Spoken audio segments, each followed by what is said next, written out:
bukan Bapak yang lain-lain lagi. Pulang Pak. Haleluya. Ya, saya memang bertanya-tanya. Ada dua pertanyaan yang kalau kosong ini, apakah lagi macet atau lagi pulang?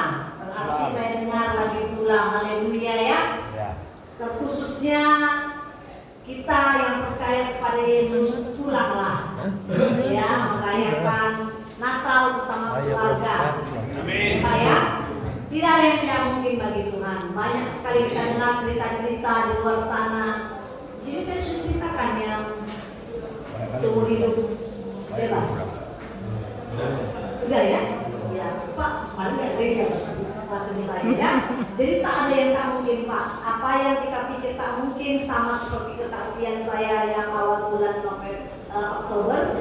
Ya, seorang perempuan yang seumur hidup divonis dan sudah menjalani 8 tahun, tapi dia mengambil keputusan untuk mencari Tuhan di penjara dan dia pulang, luar biasa. Ya, ada yang ini.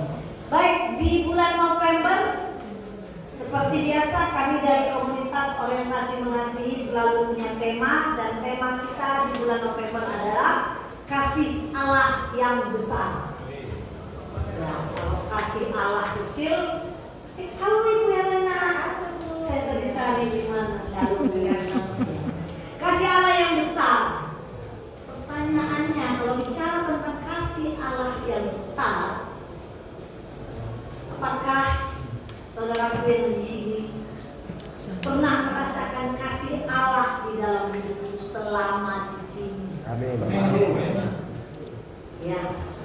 Pernahkah itu kau alami selama di sini? Mungkin cuma sebentar, mungkin hal yang kecil ya. Terus pernahkah kamu merasakan kasih Allah di saat yang sulit? Nah, ini ya, di saat yang sulit. Kalau di saat yang sulit lagi ngapain ya Pak? Kalau di penjara ya, di penjara. Kalau di luar kita nggak usah cerita ya Pak. Kalau di tempat seperti ini di saat yang sulit itu seperti apa di sini Pak? Pengurusan, ya, penjaminan. Belum ada jawabannya Pak? Belum. Haleluya. Udah beres udah. Tuhan Yesus baik. Bapak masuk dalam daftar list doa saya di pakai Pak. Haleluya. Terima kasih ya Pak ya, sudah. Saya tahu Tuhan sudah mendengar. Luar biasa. Ya, siapa lagi? Pengurusan apa lagi? Hah? Iya, bulan sulit itu ngapain aja di sini Pak? Melawan pikiran, lagi kalut. Terus dalam keadaan itu pernah nggak mengalami kasih Tuhan? Caranya berdoa tenang. Ya. Jadi di saat yang seperti inilah kita pengen tahu sebenarnya kasih Tuhan itu ada nggak sama diriku. Bapak akan mengatakan, tak mungkin.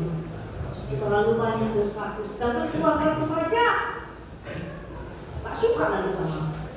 Sedangkan orang-orang di luar aja nggak mau, tapi Tuhan gampang sekali mengubah hati orang. Boleh tahu Pak, semua orang dari mana jaringannya? Kan anaknya kemarin nggak mau ya Pak? Siapa sekarang? Kita merasa dibukakan Tuhan itu hatinya. Anak Bapak juga. Anak Bapak itu yang laki-laki. Iya. Jadi kemarin kita cerita Pak orang anaknya habis uangnya Pak ya, uangnya udah ada lagi menjaminkan. Terus gak mau lagi dia menjaminkan. Tapi saudaraku, ketika kita datang sama Tuhan, Tuhan itu gak tega untuk menyimpan kasihnya. Dia selalu akan curahkan. Tidak mungkin ya Pak ya, karena urusan uang itu sangat sensitif ya.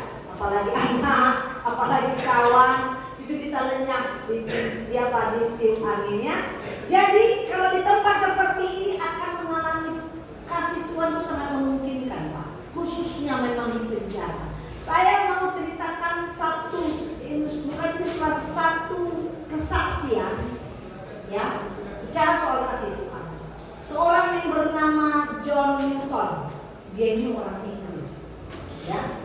John Newton ini kerjanya apa? Banyak uang, kaya.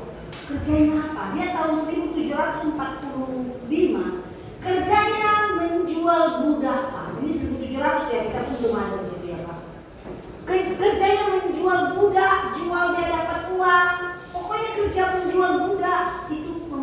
dia kaya. Satu orang itu yang dia jual budak kaya. Apakah pernah terjadi zaman sekarang, Pak?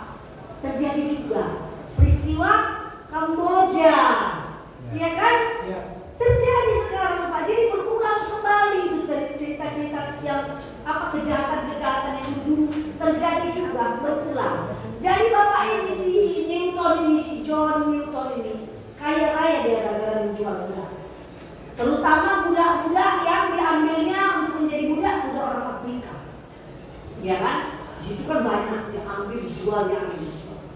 Namun Tuhan melihat penderitaan orang-orang yang mengalami hasil menjadi budak itu, dijual. Mungkin menjanjikan di sana ada kerja bagus, kau kerja di sana itu bukan budak, kau kerja di sana nanti ada sebagai administrasi lah apa-apa yang seperti yang dijanjikan sekarang ini. Nggak tahu yang bukan itu yang terjadi. Dia menjadi budak, dan menjadi budak itu mengerikan di zaman itu ya. Tapi hal seperti itu tidak berlanjut lama karena penderitaan, air mata, kesedihan orang-orang yang tertindas itu didengarkan Tuhan. Meskipun mereka tidak mengenal Tuhan, tapi dia, orang-orang yang tertindas itu, Pak, milik penciptanya. Nah, karena hal itu terjadi terus-terusan, maka Tuhan mengizinkan dia ditangkap. Dan dia ditangkap, dia diizinkan Tuhan mengalami apa yang kau kerjakan itu cuma kau alami. Dia ditangkap dan dibawa ke Afrika, dan di situ dia menjadi budak. Dan dia mengalami penderitaan seperti apa itu namanya budak. Dia menderita, sangat menderita. Mau mati nggak bisa mati. Tahu kalau orang menderita nggak bisa mati, ya kita bicara. Dan dia sangat putus asa. Di tengah-tengah dia sangat putus asa itu, dia ingat ibunya seorang Kristen. Kalau zaman dulu nggak ada itu namanya ibadah, ya nggak ada namanya berdoa. Tapi ibunya selalu berdoa. Dan waktu kecil anaknya si John Newton itu, dia selalu dengar kata ibunya, saat kau sulit anak, berdoalah. Memang kau nggak mengerti sama siapa kau berdoa, tapi dalam doamu sebutkan nama Yesus. Kau berdoa, mintalah kepada Dia, maka Dia akan menjawab kau. Di saat-saat dia susah, saat dia sangat tertekan, teraniaya, menderita apa dan segala macamnya, saudaraku, dia berdoa, mengambil keputusan berdoa. Dan dia ketika berdoa, apa yang dia rasakan? Dia rasa tenang dan damai. Terus apakah langsung ada pertolongan? Enggak. Dia ngambil keputusan, dia haus, dia cari firman Tuhan, dia cari baca Alkitab. Saat dia sebagai budak ada Alkitab, dia bisa baca. Dan dia berdoa. Apa yang terjadi? Tiba-tiba hal yang tak memungkinkan. Dia kan di Afrika, Pak. Dia orang Inggris. Siapalah yang dia pikirkan bisa menyelamatkan dia dalam keadaan begitu? Mungkin engkau juga dalam keadaan segini. Siapalah yang bisa tolong aku? Gak ada yang bisa tolong aku. Karena engkau tidak pikirkan dalam pikiranmu, gak ada pertolongan yang lain. Uang untuk menolongmu tak ada. Nah, bapak ini, si Newton ini, berdoa dan dia percaya. Kata mamaku, Yesus itu sanggup menolong ketika aku berdoa dan mencari wajah. Tak berapa lama setelah dia mengambil keputusan berdoa dan mendengarkan firman Tuhan dengan membaca firman Tuhan, tiba-tiba ada dari kapal Inggris datang ke Afrika.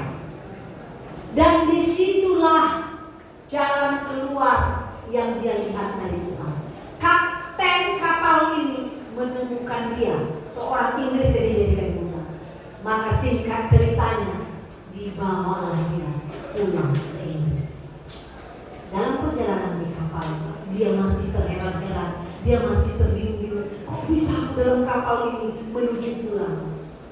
Maka dia menuliskan syair lagu sebagai tanda yang mengucap syukur kepada Tuhan. Dan syair itu adalah Amazing Grace yang selalu kita nyanyikan di Natal. Dan lagu itu dinyanyikan pertama kali pada saat Natal menjelang tahun baru di ibadah di Inggris. Saudara yang dikasihi Tuhan, kasih Allah itu tidak memilih diri. Apakah kita orang kudus, apakah kita seorang hamba Tuhan, ataukah kita seorang yang hanya berputar di gereja. Kasih Tuhan itu melanda setiap orang, siapapun yang datang kepadanya, yang mengambil keputusan berdoa. Amin. Nah, itu ceritanya, dan itu bukan semacam fiksi tapi kenyataan. Dialah pencipta lagu Yesus. Sangat besar anugerah, dia terheran-heran melihat anugerah. Nah, di tempat seperti ini Pak, apakah kau bisa terheran-heran melihat kasih karunia Tuhan, kasih Allah yang besar? Kalau kau hari ini belum menerimanya, cari Tuhan, berdoa Pak, jangan putus asa, jangan pahit hati, kau pasti akan mengalami. Amin. Ya, Mazmur 136. Hari ini kita belajar dari Mazmur 136.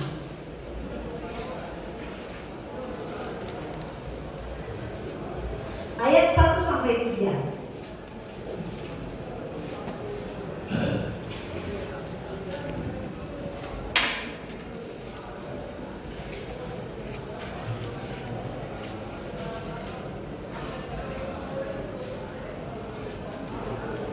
Ya, 136 ayat 1 sampai 3. Kita baca sama-sama 2, 3.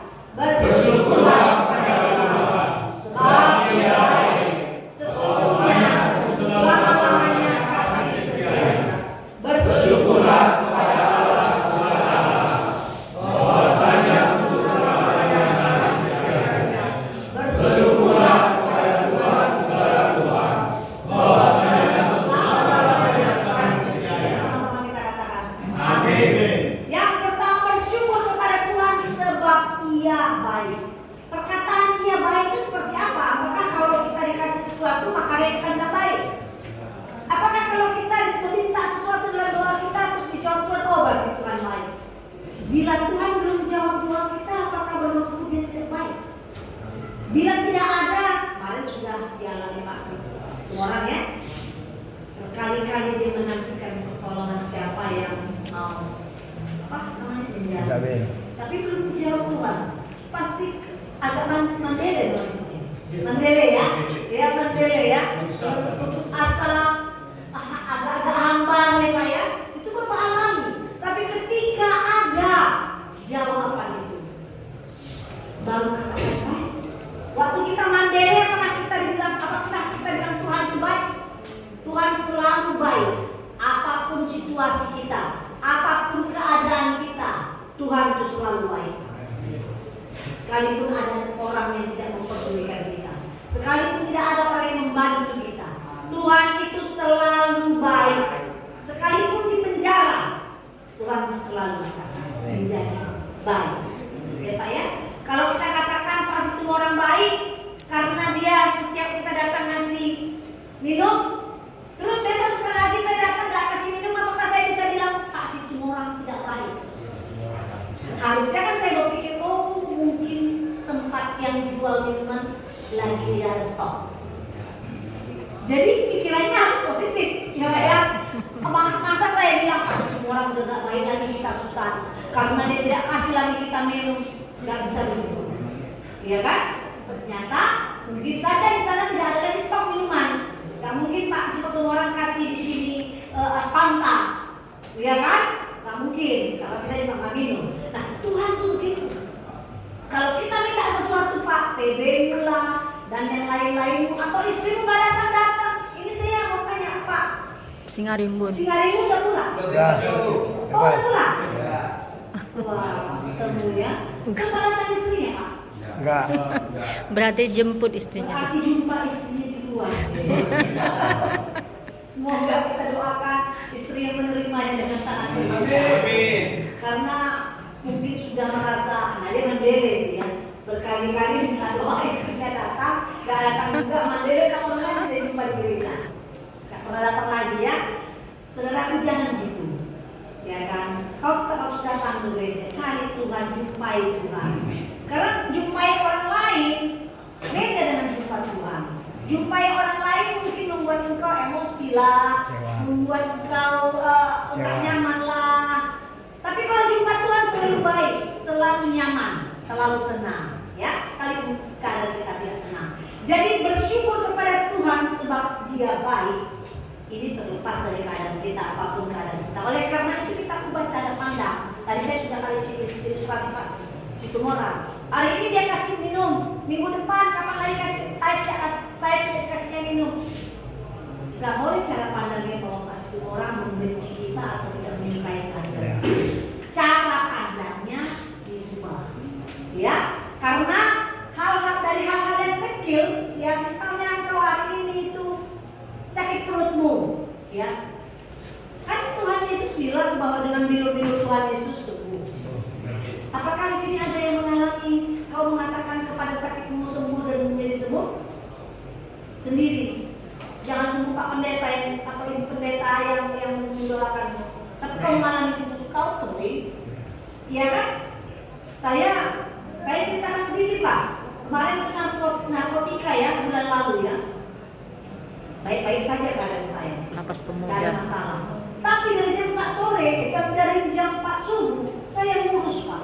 Muter sakit kayak gigit gitu ya kan. Saya pikir saya salah makan nggak ada. Kalau menggigit itu kan berarti diare, ada kuman di dalamnya. Dan maaf kata saya terus buang air di belakang. Dari jam 4 pagi subuh sampai saya harus berangkat jam 7:30. Sampai jam 7:30 saya harus berangkat. Tapi terus saya sudah semakin lemas. Ada suara yang mengatakannya sudah telepon saja. Susah jangan memaksakan. Berhikmatlah, telepon saja, tak bisa datang. Sakit. Wah, saya bilang saya sudah persiapkan diri saya sudah persiapkan firman, saya sudah siapkan puasa. Ini nggak bisa begini. Tetap juga saya berangkat. Sampai kami berangkat menjemput Bu Susan dan sampai di perjalanan menuju tol, masih muter Pak, dan sebelum tol ada satu Indomaret di situ. Sampai saya, bukan Indomaret, sebelum masuk pintu tol kan ada Indomaret. Saya mau Indomaret. Muter karena Indomaret kalau tol kan 1,5 jam mana ada berhenti di mana? Jadi di Indomaret saya berhenti. Dan memang di kamar mandi saya udah muter setiap dan buang air. Lalu saya begini. Saya bilang, oh ini nggak bisa. Saya bicara sendiri sama perut saya. Hai engkau kuman, hai engkau bakteri, hai engkau sakit penyakit, apapun yang ada dalam perut saya yang membuat perut saya sakit dan mulus-mulus, perintahkan dalam nama Tuhan Yesus Kristus kau harus tunduk. Keluar dari tubuh saya. Dengan iman, keluar dari tubuh saya dan saya akan layani Tuhan. Amin. Saya bersyukur. Engkau kalau engkau saudara, nama Yesus itu nama yang berkuasa. Nama Yesus itu nama yang ajaib. Masuk mobil sampai era 1,5 jam tol, nggak ada apa-apa. Sampai melayani sampai dengan sore, pulang jam 5 sore. Selamat nggak ada apa-apa. Bahkan saya takut makan. Siang kan harus makan Pak, karena saya lanjut lagi pelayanan jam 2 kan. Di tempat itu juga di tempat yang lain di daerah Tanjung Pura. Saya sampai takut makan. Saya bilang kalau saya nggak makan saya lemas. Kalau keluar banyak, kalau nggak makan, namanya makan di tempat luar kan ya seadanya. Tapi saya bilang Tuhan, ini punya jam layanan ini dalam hidup. Saya makan sampai pulang sampai ke rumah jam 7:30. Aman. Amin. Tak masalah. Tuhan Yesus itu bukan menghandle masalah-masalah besar seperti apa tadi Pak? Seperti jaminan saja. Tuhan Yesus bukan hanya menghandle masalah ketika orang itu vonis seumur hidup. Itu kan masalah besar ya. Vonis seumur hidup cuma 8 tahun dan keluar bebas. Tuhan Yesus itu kalau kita libatkan dan masalah-masalah kecil pun, ketika hatimu nggak nyaman, ketika kau rindu yang sangat rindu, kau nggak bisa ngatasinya sehingga kau bisa bolak-balik dari sana kemari, dari sana kemari. Siapa pernah mengalami rindu yang seperti itu? Kalian nggak? Kalian nggak?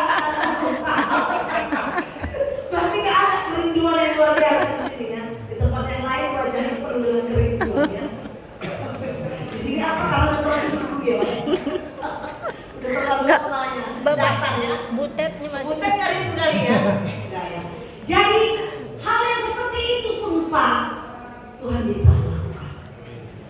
Jangan kita hanya mendengar saja orang punya cerita di sini. Alamilah dirimu sendiri. Libatkan yang namanya Allah itu, Yesus itu, supaya mengalami. Lagi di rumah sakit.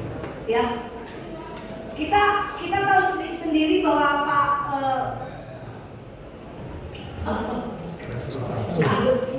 Perangin Angin ya punya sesuatu topik doa yang luar biasa ya Pak ya.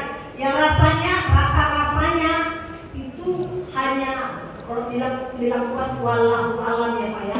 Hanya anugerah Tuhan saja yang menyelesaikan itu secepatnya ya. Tapi kalau Tuhan kasih, Iya. itu perkara besar, itu bukan perkara kecil karena melibatkan banyak orang ya Pak. Melibatkan institusi, melibatkan pemerintah. Ya kan?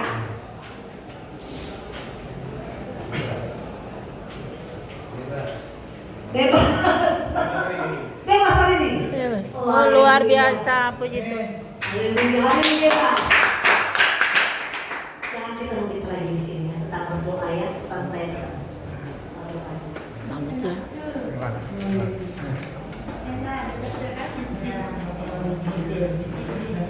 Bebas dalam keadaan ibadah luar biasa. Ya, luar biasa. Biarlah Tuhan menjagamu. Ya. Amin, amin.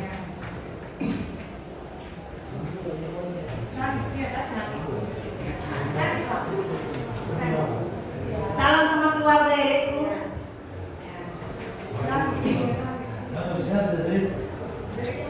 Harus langsung keluar ya, tidak boleh beribadah lagi gitu. Iya, nggak boleh.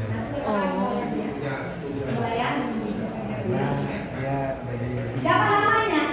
Sastrawan sendiri. Sini dulu sini. Kau tak pernah didoakan ya? Kopi doa sudah ada. Kemarin juga. Sudah. Apa kopi doa? Apa yang kau minta doa sebelum kau keluar nih? Kau ketemu keluarga, anakmu ada?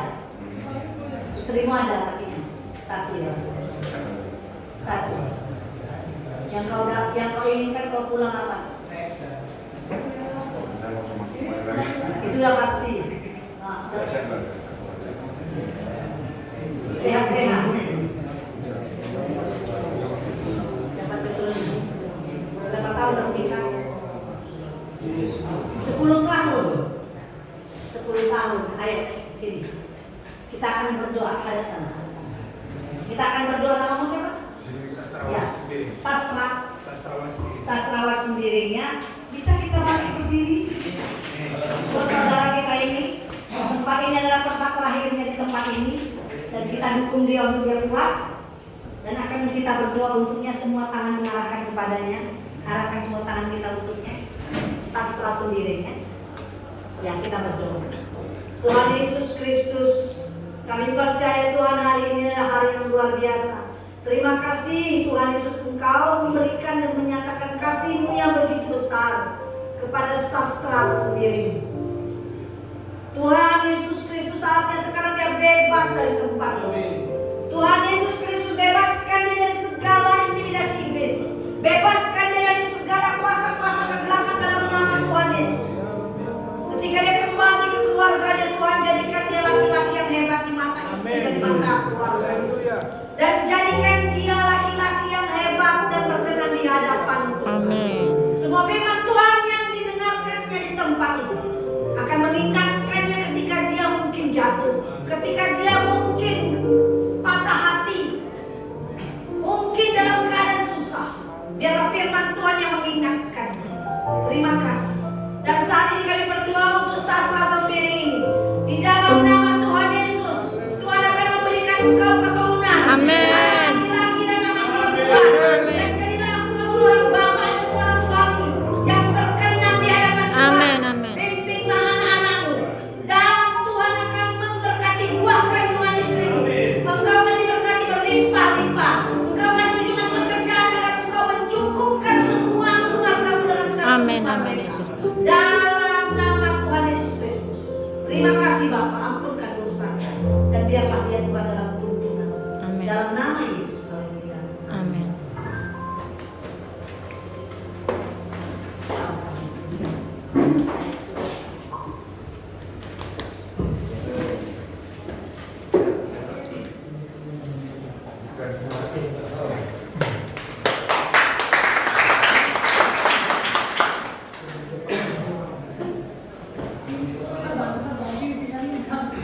Ya, saudara yang dikasih Tuhan saya lanjutkan. Dari hal sekecil apapun Tuhan selalu baik. Jangan merasa kecil hati bahwa sepertinya saya tak dipedulikan Tuhan. Ini hanya kecil, orang punya masalah yang besar. Itu yang Tuhan lebih prioritaskan. Tidak saudara, kau harus alami hal yang kecil apapun. Menurutmu kecil, tapi ketika kau datang sama Tuhan dan kau bilang Tuhan, aku gak kuat punya masalah. Kau bisa apa saudara? Dan kau bilang Tuhan tolong. Nama Yesus di atas segala nama. Gak perlu kau curhat sama entah memboru entah siapa. Cari yang namanya Yesus. Seperti saya dalam keadaan terjepit. Nah, saya juga melayani dalam perjalanan melayani ke sana. Pertolongan gak ada, obat gak ada, dan saya tidak ada jalan keluar, harus maju. Harus maju nanti pulang. Tapi gunakan nama yang dahsyat, namanya Yesus Kristus. Ketika kau lakukan, katakan Yesus Kristus akan menolong. Aku papankan tanganku dalam perutku, dan nama itu berkuasa dan bekerja dan terjadi semua. Jangan kira orang yang melayani nggak selalu diganggu sama simbolis itu. Selalu, bahkan lebih banyak. Apalagi kalau misalnya kita dalam kekurangan biaya, kesehatan, masalah kiri kanan ada keluarga kita yang kita harus dengar begini. Saudaraku, kekuatan kita hanya daripada Tuhan. Percayalah engkau, dalam keadaan susah bagaimanapun, kecil sebagaimanapun, Tuhan pasti tolong. Tidak ada nama di atas segala nama selain nama Yesus Kristus. Tidak ada lagi. Di atas itu tidak ada lagi, saudara. Jadi percayalah, seperti saya tadi saksikan si John yang kedua, di mana dia gak punya pertolongan di tempat Afrika, semuanya hitam. Dia sendiri pakai putih, baju putih apa-apa, kulit putih, tapi dia jadi budak. Di mana ada pertolongan? Pernah dia terpikir akan datang kapal dari Inggris untuk datang ke Afrika dan itu menjemput dia? Itu kuasa Tuhan. Kalau dia ngotot nggak juga berdoa bersungguh-sungguh, marah-marah terus dalam hidupnya, dia tidak pernah mengambil keputusan untuk berdoa, akan pernah ada Tuhan kirimkan kapal dan dia tidak akan pernah pulang ke Inggris. Mungkin saja dia mati di Afrika dan tak seorang pun yang mengenal dia. Ibrani 8 ayat 12 dikatakan,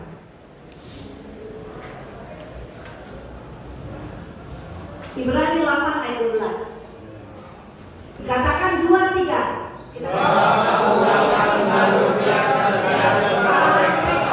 Dan tidak lagi dengan dosa-dosa. Saudara, bukankah ini ayat yang luar biasa? Tuhan itu setiap orang yang datang kepadanya nggak nanya, kau kan dosa kau kayak gini. Tuhan tidak mengingat lagi. Luar biasa nggak? Menurut manusia akan mengingat sama yang mati dosa-dosa kita. Tapi Yesus tidak mengingat itu lagi. Ya, Ibrani 8 ayat 12 ingatlah bahwa belas kasihan daripada Tuhan yang begitu besar sampai dia nggak nanya kau dosa apa. Mungkin Tuhan lupa ketika kau sudah kembali kepada Tuhan, datang sama Tuhan, itu nggak dibicarakan lagi sama Tuhan, nggak jadi topik pembicaraan, saudara. Yang menjadi topik pembicaraan anakku, kau harus lakukan ini ke depan, ini yang kau kerjakan, ini yang kau kerjakan. Yang lalu dia nggak cerita lagi, nggak dibahas sama Tuhan. Ya, yang kedua adalah bersyukur kepada Allah segala Allah. Saudara, tidak ada Allah selain Allah kita. Tidak ada Allah yang dapat menandingi Allah Bapa kita. Kehebatannya, kekuatannya, apalagi kasih setianya. Di dunia ini banyak sekali orang mengalahkan, membuat Allah yang menjadi dewa dalam hidupnya. Apa itu? Kekuasaan, uang, kesuksesan. Apa saja orang lakukan karena dia menganggap itu dewa. Bayangkan saja kalau itu dianggapnya dewa, kekuatan, kekuasaan, uang. Itulah yang membuat orang jatuh dalam dosa. Itulah yang membuat iming-iming si iblis masuk dalam otak kita. Kalau kita menganggap itulah dewa yang akan membuat aku akan nyaman hidup ini. Tadi lagu itu bagus sekali. Menciptakan, saya tanya Pedro Susan, lagunya dari orang Timur. Tidak pernah menjumpai sesuatu yang menyenangkan selain damai sejahtera. Tadi Bapak siapa yang nyanyi? Bapak ya?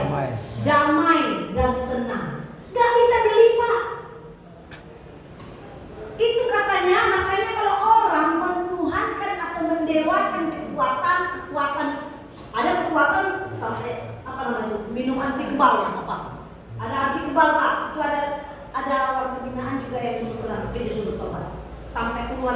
masuk ke dalamnya ada apa namanya itu, biji-biji buli-buli, tapi sudah bebas dan sudah menyelesaikannya. Itu dia merasa kekuatan itu akan bisa membuat dia hebat, dan itu membuat dia merasa itu dewanya. Uang, kekuasaan, akhir-akhir ini orang lebih gampang kali bunuh diri. Bukan orang-orang dalam penjara, orang di luar yang begitu bebas, anak-anak muda. Pak, jaga anak-anak kalian, Pak. Orang-orang muda itu jadi santapan iblis karena mereka nggak tahu, apalagi kalau nggak pernah sampaikan firman Tuhan untuk anak-anak. Mereka kosong. Makanya ketika anak-anakmu yang pikir di rumah, mana anak-anak mah ada di rumah, di kamarnya mah ada masalah Pak. Laporan istrimu seperti itu. Jangan salah. Di dalam kamar walaupun kamarnya 1x3, gadget itu yang bisa merusak otakmu. Kalau engkau sebagai seorang bapak tidak memberikan sesuatu firman kepada anak-anakmu, maka dia akan menjadi santapan iblis. Jangan pikir bahwa anakmu di rumah dan di kamar aman. Tidak. Tugasmu kalau nggak keluar dari sini, panggil anak, berdoa bersama-sama anak, dan mereka akan dijaga Tuhan. Karena iblis masuk melalui media sosial sekarang, luar biasa. Orang-orang muda dengan gampang bunuh diri. Anak pendeta pun akan gampang bunuh diri dari atas sampai ke bawah. Itu sudah terjadi hari-hari ini. Apalagi orang-orang yang bapaknya, orang tuanya tidak memperkenalkan firman Tuhan, tidak pernah membawa anaknya ke gereja. Bu, udah gak ada luasa, aku aja udah di penjara, mana lagi mungkin anakku kayak gitu. Ada lagi yang dikasih Tuhan, tidak ada waktu yang terlambat. Dalam keadaan kau tersesat sekali, tempat seperti ini kau bisa lipatkan tangan. Tuhan, memang aku tidak seorang bapak yang pantas untuk anak-anak. Tapi sekarang Tuhan, aku tidak bisa mengurus lagi anakku, tidak bisa lagi menyentuh anakku Tuhan. Tapi lewat Engkau Yesus, aku berdoa, ku serahkan anak-anakku, jangan sampai mereka terhilang ataupun jangan mereka seperti aku. Dari tempat ini, doakan anak-anakmu, saudara. Dan tidak ada yang tidak mungkin bagi Tuhan. Tidak ada yang tidak bisa Tuhan lakukan. Tempat seperti ini bukan tempat engkau tidak bisa mencari. Amin. Jadi bersyukur kepada Allah di atas segala Allah. Tidak ada Allah di dunia ini selain Allah kita itu. Ayat ini mengingatkan kita untuk menempatkan Tuhan itu sebagai yang kita percaya dalam hidup kita. Gak ada yang boleh kau percaya di luar daripada Tuhan. Kau percaya kepada Tuhanmu yang selalu baik sama engkau, itu belum seberapa. Harus kau percaya lebih daripada itu kepada Tuhan. Ya, Matius 11 ayat 28. Dalam keadaan apapun, kalau keadaan apapun seperti si John Nicol tadi, tak ada yang bisa dikenali orang Afrika jika bisa menolongnya, nggak mungkin. Keadaan dia susah, keadaan dia sangat menderita. Matius 11 ayat 28 dikatakan, marilah kepadaku semua yang letih sudah berbeban berat, aku akan memberikan kepadamu. Inilah keadaan yang sangat nyata kalau orang-orang dalam penjara. Bukan badannya aja terpenjara, tapi jiwanya, otaknya, semuanya itu terkungkung. Kemudian apa yang kau lakukan? Tidak ada jalan lain. Datang kepada Tuhan. Tuhan sudah membuka pintu. Dia bilang, aduh anakku, apalagi yang kau pikir? Aku sudah mempersiapkan diriku untuk menunggu engkau datang kepadaku. Itulah nafsu ini berkata, Matius 11 ayat 28, mari kepadaku. Apakah kau tak lesu? Apakah kau tak letih? Kalau kau letih dan lesu, terus bebanmu sangat berat, seperti si Newton tadi itu. Wow, gak ada jalan kita datang kepada Tuhan. Dan Tuhan sudah mengajak, mari. Kalau mari itu mengajak. Bukan Tuhan bilang kapan kau sempat ya, kalau kapan aku sempat melihat keadaan kau ya boleh kau datang, enggak. Kalau Tuhan sudah bilang mari, berarti pintunya sudah terbuka. Masalahnya kita ini jangan cuek, masalahnya jangan bebal, jangan keras hati. Apa gunanya keras hati? Bulan 12 ketika sebulan lagi Pak. Coba renungkan sebentar. Dari bulan Januari sampai dengan bulan 11 atau bahkan bulan 12. yang harus kau rubah.